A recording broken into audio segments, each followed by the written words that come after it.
On a créé en 1998 ou 96 la première web radio de Suisse. Pourquoi ça s'est fait? C'était des copains qui étaient dans le milieu alternatif et ils avaient un studio où ils passaient des vinyles et ils m'avaient demandé de faire la première web radio. Et à l'époque, mon ex-associé ne voulait pas mettre un centime dans la pub.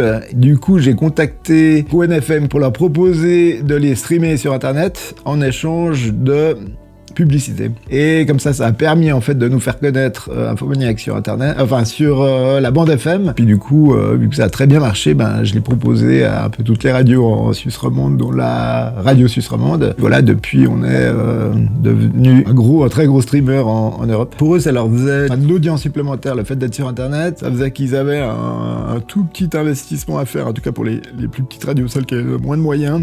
Et bref, c'était un deal gagnant-gagnant, quoi. Les web radios me contactaient pour dire mais on aimerait créer une web radio, on aimerait faire la même chose et on vous diffuse de la pub. Mais à l'époque, il fallait savoir que ça coûtait très cher en bande passante de diffuser la radio. Et du coup, on le faisait que pour les radios FM. Et si on n'est pas le plus gros streamer d'Europe, on doit faire partie du top 3. Ce qui s'est passé, c'est que depuis 1996 ou 98, on a fait du streaming vidéo, on a fait de la VOD. On a un vrai savoir-faire en fait en Europe. Je dis ça parce que on a aujourd'hui un énorme monopole avec YouTube. Je pense que toute cette technologie et ce savoir-faire en fait qu'on a acquis depuis bien plus de 20 ans va nous permettre aujourd'hui de pouvoir proposer dans les quelques années qui viennent une plateforme pour être une vraie alternative aux GAFAM pour soit les médias ou soit le grand public et de proposer quelque chose qui soit très proche de YouTube et qui soit européen. Et voilà, le but c'est d'être une plateforme souveraine et qu'on puisse devenir une alternative à YouTube par exemple. Salut, je m'appelle Arnaud, je suis team leader dans l'équipe média. Je travaille chez Infomaniac depuis 17 ans. Il faut savoir que chez Infomaniac, il existe tout un univers de streaming qui sont découplés en 3 produits, que sont le streaming radio, le streaming vidéo et la VOD. Donc le streaming radio aujourd'hui chez Infomaniac représente une grosse consommation de données avec beaucoup de clients qui sont situés en Europe, sur le continent africain, avec notamment France Info, Fun Radio par exemple, ou encore Énergie. Dans le top 100 des radios françaises, plus de la moitié des radios sont hébergées et gérées par Infomaniac. Un des avantages de travailler avec Infomaniac est pour les radios de pouvoir monétiser leur flux. Pour les radios suisses et françaises, nous sommes affiliés avec 2 organismes de certification que sont la CPM et Mediapulse, qui permettent aux radios d'être référencées dans les classements si elles le souhaitent. On propose également un player qui est customisable, paramétrable aux couleurs du site. On est aussi capable de récupérer les métadonnées dans le flux pour afficher les pochettes d'albums. On en a plus de 800 000 qui sont référencés et qui seront affichés du coup dans le player. Techniquement, aujourd'hui, on gère le HLS. Le gros avantage du HLS par rapport aux anciens flux MP3 ou encore AAC qui sont beaucoup utilisés, c'est de pouvoir avoir une continuité de service à l'écoute pour les auditeurs quand ils sont sur des réseaux instables, sur des 3G ou 4G dans les transports en commun par exemple. Et bien sûr, on est compatible avec le DAB+, via les différents partenaires attenants. Il est aussi possible de protéger vos flux via des tokens d'authentification uniques par auditeur afin de ne pas vous faire voler vos flux.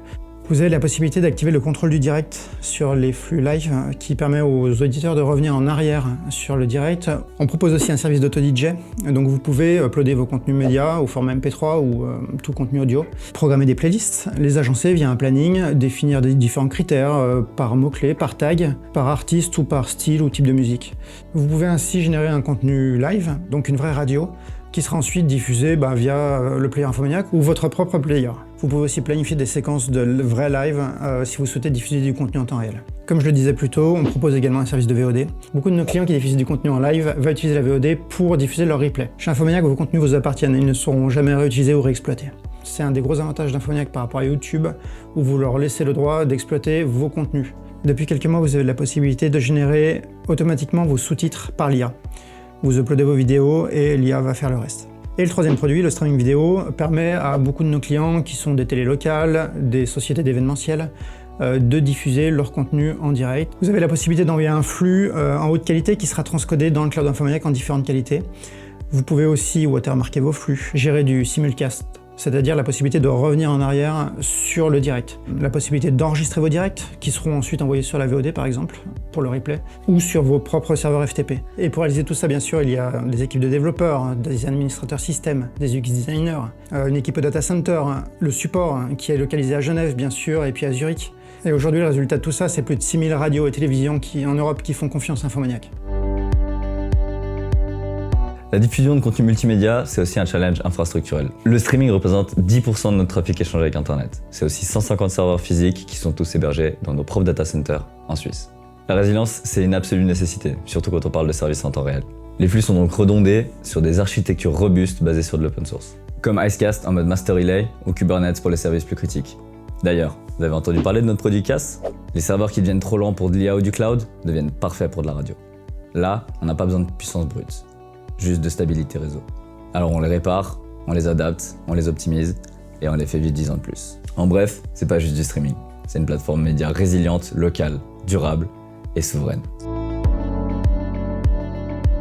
Aujourd'hui, si vous avez besoin de nos produits médias, vous savez ce qu'il vous reste à faire, allez sur le site et testez gratuitement.